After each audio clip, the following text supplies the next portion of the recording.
오늘도 새벽에 만난 하나님 오신 여러분들을 우리 예수님의 이름으로 환영합니다. 오늘도 새날을 주신 하나님께 또 감사와 찬양을 올려드립니다.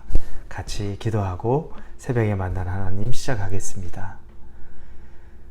은혜에 늘 감사한 마음을 주옵소서.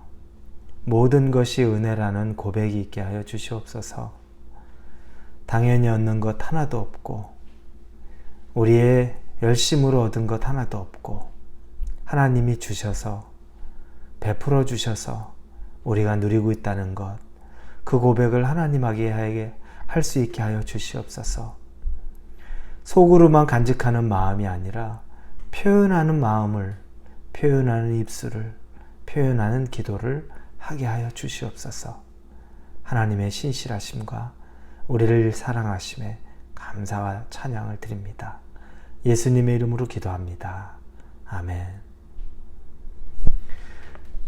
오늘 본문은 마가복음 15장입니다. 33절에서 41절까지의 말씀을 같이 나누도록 하겠습니다. 마가복음 15장 33절에서 41절입니다. 우리 같이 말씀 보겠습니다. 제6시가 되매 온 땅에 어둠이 임하여 제9시까지 계속하더니 제9시에 예수께서 크게 소리질러 이르시되 엘리 엘리 라마 사박다니 하시니 이를 번역하면 나의 하나님 나의 하나님 어찌하여 나를 버리셨나이까 하는 뜻이라. 곁에 섰던 자 중 어떤 이들이 듣고 이르되 보라 엘리야를 부른다 하고 한 사람이 달려가서 해변에 신 포도주를 적시어 갈대에 꿰어 마시게 하고 이르되 가만두라 엘리야가 와서 그를 내려주나 보자 하더라. 예수께서 큰 소리를 지르시고 숨지시니라. 이에 성소 휘장이 위로부터 아래까지 찢어져 둘이 되니라.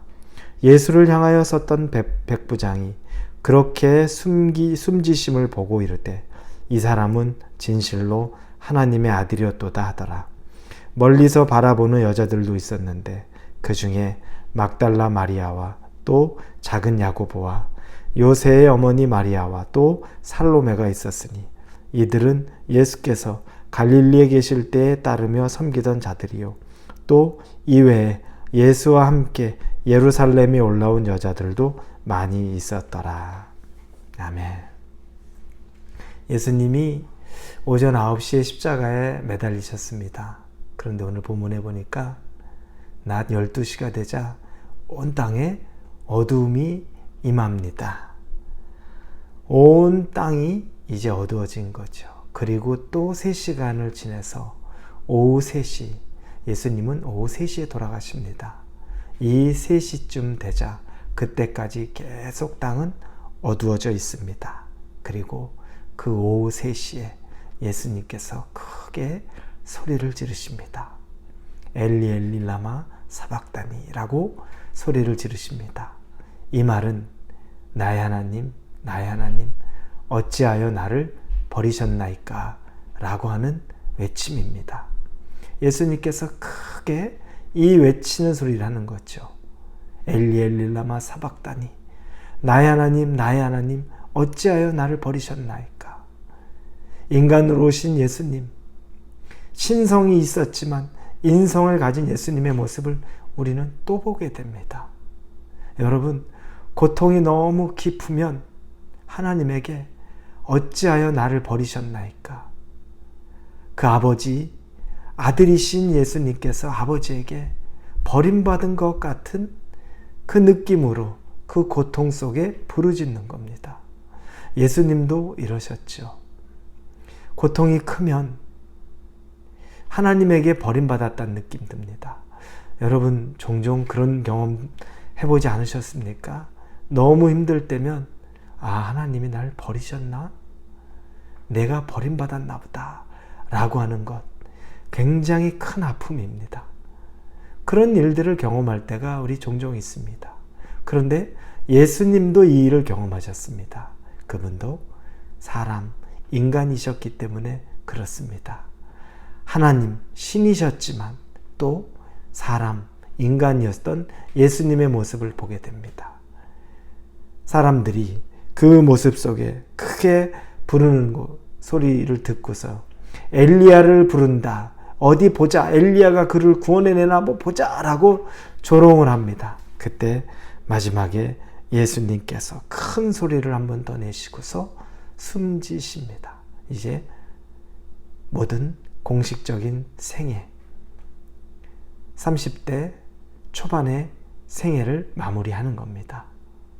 그런데 그때 기이한 일이 생깁니다. 그건 휘장입니다. 성소의 휘장.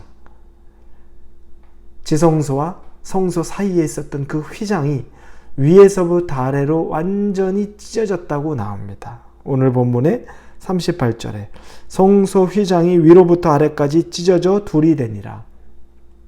그 성소, 그 휘장은 하나님과 사람의 경계선입니다. 사람이 갈 수 없는 부분입니다. 하나님과 사람을 구분짓는 거죠. 성도들이 하나님에게 갈 방법이 없습니다. 그 구분점이 성소의 휘장, 여긴 하나님이 허락지 않았던 거죠. 그게 위에서부터 아래로 둘로 완전히 찢어졌다는 건 이제 하나님과 사람 사이를 가로막고 있는 장애물, 그게 사라졌다는 겁니다. 예수 그리스도의 죽음의 의미는 굉장히 그래서 깊은 걸 담고 있습니다. 우리가 여러분 하나님에게 기도하는 거 너무 당연하게 생각하죠. 개인적으로 하나님의 음성을 들었습니다. 하나님 만났습니다. 근데 우리는 그럴 자격이 없는 사람입니다. 하나님이 우리가 언제든지 부르며 우리를 만나주시는 것은 이 예수 그리스도의 죽으심, 그래서 우리에게 그 구원이 임하는 순간부터 우리가 하나님을 그렇게 대면할 수 있었던 겁니다. 이 의미가 얼마나 귀하고 큽니까? 그런데 그걸 모든 사람이 아는 건 아니더라는 겁니다. 뒤에 보니까 39절에 예수를 향하여 섰던 백부장이 그렇게 숨지심을 보고 이르되 이 사람은 진실로 하나님의 아들이었도다 하더라. 예수님을 마주보고 있던 그 백부장이 진짜 하나님의 아들이었다 라고 확신하는 거죠. 다른 사람들은 몰랐죠. 그런데 이 사람은 확신하는 겁니다. 여러분, 모두가 예수님을 알고 확신하고 경험하는 건 아닙니다. 작은 부분 하나를 만지고 예수님을 안다고 할 수 있지만 여기 있는 백부장은 그 성소의 휘장이 찢겨나가는 것을 보면서 하나님의 아들이셨다. 그분은 확실하다. 그걸 알게 되는 거죠. 여러분에게 이런 영적인 지혜가 있기를 원합니다. 이 세상은 하나님이 없다라고 말하고 하나님이 있다고 믿기를 원하는 사람을 우둔하고 그리고 자기 확신이 없으며 유약한 사람 정도로 취급하는데 그렇지 않습니다. 누구보다 강한 하나님을 믿기 때문에 보이지 않는 하나님을 우리는 믿기 때문에 누구보다 강력한 사람이고 누구보다 우리는 강한 사람입니다. 여러분에게 영적인 눈이 활짝 열려서 하나님과 나와의 교통을 위해 예수 그리스도가 죽으시고 허락하신 이 귀한 삶을 허비하지 마십시오. 우리 더 열심히 기도합시다. 우리 더 하나님 앞에 더 열심히 말씀으로 만납시다. 그리고 하나님을 찾는 것, 아무런 제약이 없기에 우리가 부르짖을 것, 구할 것, 하나님에게 구하는 것, 그 특권이 우리에게 주어진 것을, 그 특권을 우리가 낭비하고 그리고 우리가 그것을 써먹지도 못하고 그냥 버리는 일 없이 하나님과의 만남 안에 있기를 예수님의 이름으로 축원합니다. 같이 기도하겠습니다. 예수님의 고통을 보며 우리 모든 인간의 고통, 그 극심한 고통의 끝에 하나님으로부터 버림받았다는 것 같은 고통을 느낄 때 우리도 동질감 느낍니다. 그러나 예수 그리스도의 죽으심으로 말미암아 우리가 얻은 은혜는 어마어마함을 다시 깨닫습니다. 성소의 휘장이 위에서 아래로 완전히 갈라져서 이제 하나님을 우리가 개인적으로 만날 수 있는데, 그런데 그 기회를 우리가 누리지 않고 누릴 줄도 모르고 누리고 싶어 하지도 않는 마음이 있다면 회개하고 돌이키고 그것들을 마음껏 누리는 은혜를 경험하게 하여 주옵소서. 예수님의 이름으로 기도합니다. 아멘.